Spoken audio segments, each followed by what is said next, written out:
ఉద్దానం అంటే ఉద్యానవనం. అలాంటి ప్రాంతాన్ని అంతుపట్టని కిడ్నీ రోగం అలుముకుంది. తోటలో పూలు రాలిపోయినట్లు మాయదారి రోగానికి ఒక్కో ప్రాణం రాలిపోతోంది. జీవం లేని ఇళ్ళు, చావును అలవాటు చేసుకున్న ఊళ్ళు. ఉద్దానం 7 మండలాల్లో కనిపించేవి ఇవే. సోంపేట, కవిటి, కుసుంపురం, కుత్తుమ, కళింగపట్నం సహా ఏ గ్రామానికి వెళ్ళినా ప్రతి ఇంట్లో ఎవరో ఒకరు కిడ్నీ వ్యాధితో బాధపడుతూనే కనిపిస్తారు. ఎందుకిక్కడ పుట్టామా అనే ఆవేదన వెంటాడే కుటుంబాలు ఎన్నో. వైద్యం కోసం ఇళ్ళు, ఆస్తులు అమ్ముకున్న మందులకు, డయాలసిస్కు డబ్బు చాలని పరిస్థితి. అలాంటి బతుకులు మార్చేందుకు, బంగారు భవిష్యత్తు అందించేందుకు జగన్ తీసుకున్న చర్యలను, చేపట్టిన కార్యక్రమాలను చరిత్ర గుర్తు చేసుకోవడం ఖాయం. పనికి వెళ్ళానండి. 12 వచ్చాం జ్వరం అని టెస్టులు చూపించినప్పుడు 4 పాయింట్లు అని చూపించారు. 4 మీద మందులు వాడాను. శ్రీనివాస్ డాక్టర్ దగ్గరికి వెళ్ళి 5 మందులు వాడాను, కానీ తగ్గలేదు.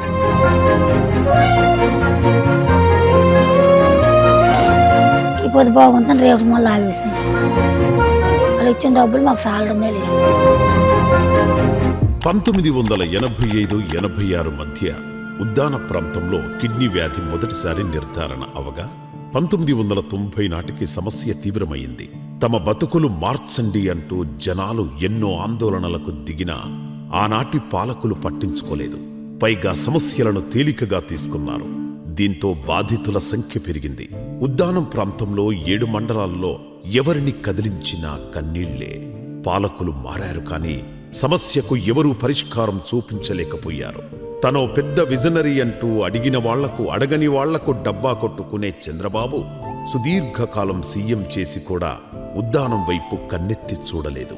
తిత్లీ తుఫాన్ టైంలో ఏదో మొక్కుబడిగా పర్యటించి భరోసా ఇవ్వలేదు కదా, బుల్డోజర్తో తొక్కిస్తా, తొక్క తీస్తా, తోలు తీస్తా అంటూ బాధితులపై అహంకారం చూపించారు. ఉద్దానం జనాల కన్నీళ్లను రాజకీయం కోసం వాడుకున్నారే తప్ప చేసింది ఏమీ లేదు. తమ బతుకులు ఇంతేనా, బతికే మార్గం లేదా అని ఆశగా ఎదురు చూస్తున్న కళ్లకు జగన్ ధైర్యమయ్యారు.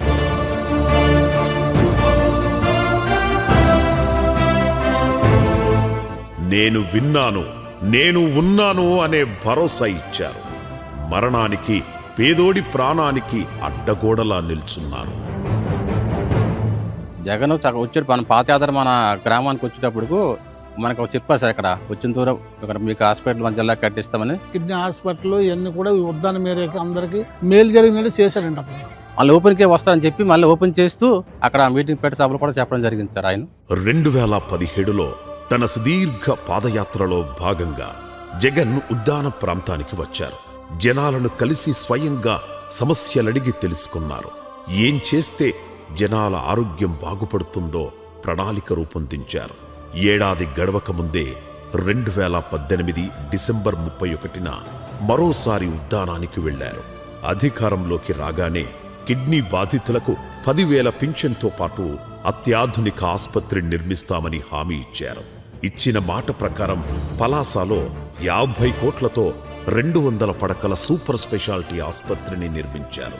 దీనికి doctor YSR kidney centre research ఆస్పత్రిగా పేరు పెట్టారు. అత్యాధునిక హంగులతో కూడిన ఆస్పత్రితో పాటు రీసెర్చ్ సెంటర్, డయాలసిస్ యూనిట్ అందుబాటులోకి వచ్చింది. కిడ్నీ రోగంతో ఏ ఒక్కరూ బాధపడకూడదనే గొప్ప ఆలోచనతో 700 కోట్ల రూపాయలతో స్వచ్ఛమైన నీరు అందించేలా సుజలధార ప్రాజెక్టు చేపట్టారు. ఉద్దానానికి ఊపిరిలూదారు.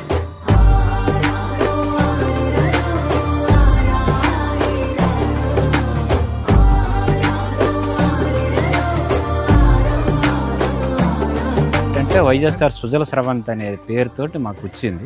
పర్వాలేదు, కొలాయిలండి వేశారు. అప్పుడు వైఎస్ఆర్, ఇప్పుడు జగన్. పేదోడి ప్రాణం కోసం పరితపించిన నేతలు ఇద్దరే. ఉద్దానాన్ని పీడిస్తున్న కిడ్నీ సమస్యకు ఓ పరిష్కారం చూపించాలని గతంలో చొరవ చూపిన ఒకే ఒక్క సీఎం వైఎస్ఆర్. అధికారులు ప్రణాళికలు కూడా సిద్ధం చేశారు. ఆ మహానేత అకాల మరణంతో తర్వాత వచ్చిన ప్రభుత్వాలు, ముఖ్యమంత్రులు ఉద్దానం సమస్యను పట్టించుకోవడమే మానేశారు. ఆ తర్వాత జనాల బతుకులు మార్చింది, బతకాలన్న భరోసా కల్పించింది మళ్ళీ జగనే. పేదోడి ప్రాణం నిలబెట్టడం కోసం, చిరునవ్వు కోసం ఎంత దూరమైనా వెళ్ళడానికైనా, ఏం చెయ్యడానికైనా సిద్ధం జగన్. ఖర్చు ఎంతవుతుంది, ఎంత కష్టం ఉంటుందనే విషయాలను పట్టించుకునే రకం కాదు ఆయన. సుజలధార ప్రాజెక్టు కోసం అలాంటి భగీరథ ప్రయత్నమే కనిపించింది. ఉద్దానం ప్రాంత జనాలకు ఏడాది పొడవునా నీరు అందుబాటులో ఉండేలా, ఖర్చు ఎక్కువైనా వెనకాడకుండా ఆ ప్రాంతానికి 104 కిలోమీటర్లకు పైగా దూరంలోని హిరమండలం రిజర్వాయర్ నుంచి నీటి తరలింపుకు ప్రణాళిక రూపొందించారు. ఏకంగా 1047 కిలోమీటర్ల పొడవున భూగర్భ పైపు లైన్లు నిర్మించారు.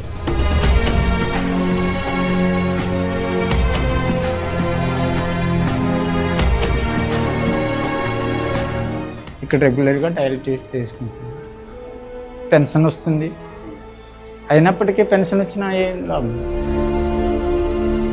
మా పాప పెళ్ళి అవ్వాల్సిన పాప. ఇప్పుడు మనం ఉద్దానం, కబిటి, కంచిలి, సోంపేట, విచ్చవపురము మీరు బ్లడ్ టెస్ట్ ఇప్పుడు పెట్టండి, ప్రతి ఇంట్లో 1 2 పేషెంట్లు వస్తుంది. జగన్ అధికారం చేపట్టిన తర్వాత కిడ్నీ రోగులకు అండగా ఉండేందుకు పింఛన్ పెంచారు. అప్పటి వరకు 3,500 రూపాయలు ఉన్న పింఛన్ను 10,000కు పెంచారు. సోంపేట సిహెచ్సి డయాలసిస్ సెంటర్లో 13 పడకలను 21కి, కమిటీ సిహెచ్సి డయాలసిస్ సెంటర్లో 10 పడకలను 19కి పెంచారు. హరిపురంలో కొత్తగా 10 పడకలతో డయాలసిస్ సెంటర్ ఏర్పాటు చేశారు.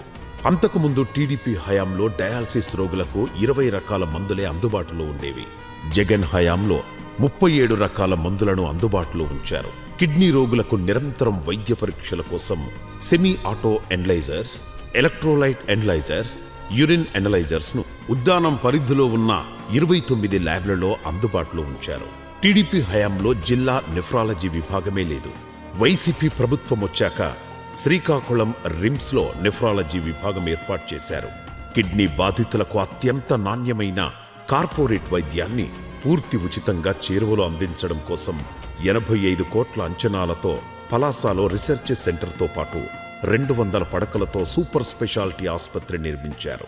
పింఛన్ పెంచి ఆసుపత్రి నిర్మించి సుజలధార ప్రాజెక్టుతో నీళ్లందించి ఉద్దానం సమస్యకు ఎండు కార్డు వేయాలని జగన్ ప్రయత్నిస్తే ప్రస్తుతం రోగుల సమస్యలను పట్టించుకోవడం లేదు.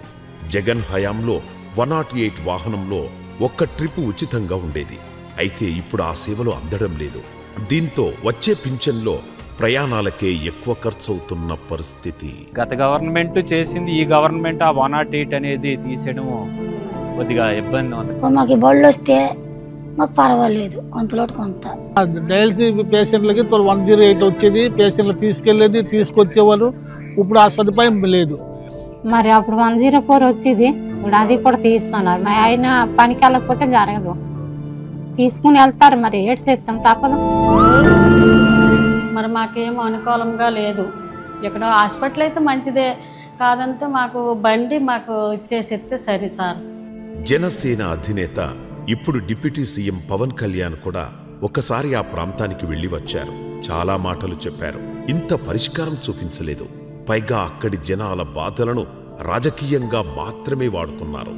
సుజలధార, డయాలసిస్ సెంటర్లు, ఆస్పత్రుల నిర్మాణంతో ఉద్దానం రూపురేఖలు, భవిష్యత్తు మారబోతున్నాయంటూ ఓ సమయంలో పవన్ కళ్యాణ్ స్వయంగా ప్రశంసలు గుప్పించారంటే జగన్ గొప్పదనం అర్థం చేసుకోవచ్చు. ఆ ఉద్దానం ప్రాజెక్ట్ ని ముందుకు తీసుకెళ్లారు. అది గత ప్రభుత్వం దాన్ని పూర్తి చేసింది. ఉద్దానం సమస్యను ఎన్నో ఏళ్లుగా ఎవరూ పరిష్కరించలేదు. తాను మాటల మనిషి కాదని, చేతల మనిషినని జగన్ నిరూపించుకున్నారు. 14 ఏళ్లు ముఖ్యమంత్రిగా చేసిన చంద్రబాబు ఉద్దానం వైపు చూడకపోగా ఆ సమస్యను రాజకీయంగా వాడుకున్నారు. పేదోడు ఎప్పుడూ రాజకీయ వస్తువు అని చంద్రబాబు నిరూపించిన ఘటనలు ఎన్నో.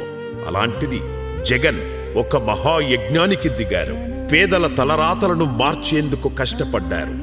ఎప్పుడొచ్చామన్నది కాదు, ఎన్నాళ్లు చేశామన్నది కాదు, పేదోడి మోముపై ఆనందం చూశామా, ఆ కుటుంబంలో సంతోషం చూశామా అన్నదే జగన్కు తెలిసిన రాజకీయం. ఆయన హయాంలో చేపట్టిన ప్రాజెక్టులు ఈ ప్రాంత తలరాతలు మార్చబోతున్నాయి. కిడ్నీ వ్యాధితో చనిపోయే వాళ్ళు ఇప్పుడు డయాలసిస్ చేసి కనీసం సుమారు ఒక 5 years 10 years ఇక్కడ బతుకుతున్నారు. ఈ ప్రభుత్వాలు కూడా ఇంకా అక్కడ సేవలు ఇంకా అందిస్తే ఈ డయాలసిస్ తో మరికొంత కాలం బతికే అవకాశం ఉంది. కాబట్టి ఇప్పుడు ఉద్దానం వాసులకు నీటి సమస్య లేదు, స్వచ్ఛమైన నీరు అందుతోంది. అందుబాటులో అత్యాధునిక ఆసుపత్రి ఉంది, కిడ్నీ వ్యాధుల రీసెర్చ్ సెంటర్ ఉంది, ప్రతి PHCలో ప్రత్యేకంగా నెఫ్రాలజీ డిపార్ట్మెంట్ ఉంది. ఉద్దానం కన్నీటిని తూడ్చేందుకు జగన్ తీసుకొచ్చిన మార్పులెన్నో. 40 ఏళ్ల ఉద్దానం ప్రాంత కిడ్నీ సమస్యకు పరిష్కారం చూపి ఆ ప్రాంతానికి ఊపిరిపోసి తమకు ప్రాణభిక్ష పెట్టారంటూ ఆర్తి నిండిన కళ్లతో జగన్ సేవలను గుర్తు చేసుకుంటున్నారు. ఆయనకి జగన్మోహన్ రెడ్డి గారు ఇది కిడ్నీ రీసెర్చ్ సెంటర్ కట్టారు. శ్రీకాకుళం నేనైతే హైదరాబాద్ వరకు వెళ్ళాను. ఇప్పుడు ఇదైన కాడ నుంచి నాకైతే సేఫ్. సుజల వాటర్ ఒకటి సదుపాయం అయిందండి. మరి కిడ్నీ పేషెంట్లకి 10,000 రూపాయలు చొప్పున పింఛన్ కూడా దొరుకుతుందండి. అది జగన్ ప్రభుత్వంలో జరిగింది. డయాలసిస్ చేసుకుంటే 10,000 మనకి ఇమీడియట్ మనకు వచ్చేస్తుండేవి. ఇప్పుడు ఏంటంటే ఉచిత వార్డుకి వెళ్తేనే మన డబ్బులు. ప్రీవియస్ గవర్నమెంట్ లాగా ఉండేది కదా, మీరు కిడ్నీ పేషెంట్ అయితే 10K ఇచ్చారు. అది చాలా హెల్ప్ఫుల్ అయ్యేది అనమాట. తమ బతుకులను ఆదుకున్న ముఖ్యమంత్రి జగన్కు జీవితాంతం రుణపడి ఉంటామని చెబుతున్నారు. అయితే మా దురదృష్టం ఏమంటే మరొకసారి వచ్చుంటే అది ఇంకా బాగా డెవలప్ అయ్యి ఉంటుందేమని చెప్పుకుంటే పెట్టి బెక్స్ ఇది. తన వాళ్లకు కష్టమొస్తే సహిస్తారేమో, తనను నమ్ముకున్న వాళ్లకు, తనపై నమ్మకం పెట్టుకున్న వాళ్లకు కష్టం వస్తుంది అంటే క్షణం కూడా ఆలోచించరు జగన్. అదే ఉద్దానం సమస్యకు పరిష్కారం చూపించేలా చేసింది. ఇంత చేసినా పేదోడి చిరునవ్వుకు కారణమైన జగన్ కనీసం చెప్పుకోలేకపోతే చేయని దాన్ని చెప్పుకుంటూ చంద్రబాబు సర్కార్ డబ్బాలు కొట్టుకుంటోంది. ఏది ఏమైనా ఉద్దానం తీసుకునే ఊపిరిలో, అక్కా చెల్లెళ్ల చిరునవ్వుల్లో, జనాల ధైర్యంలో జగన్ పేరు ఎప్పుడూ ఉంటుంది, వినిపిస్తుంది కూడా.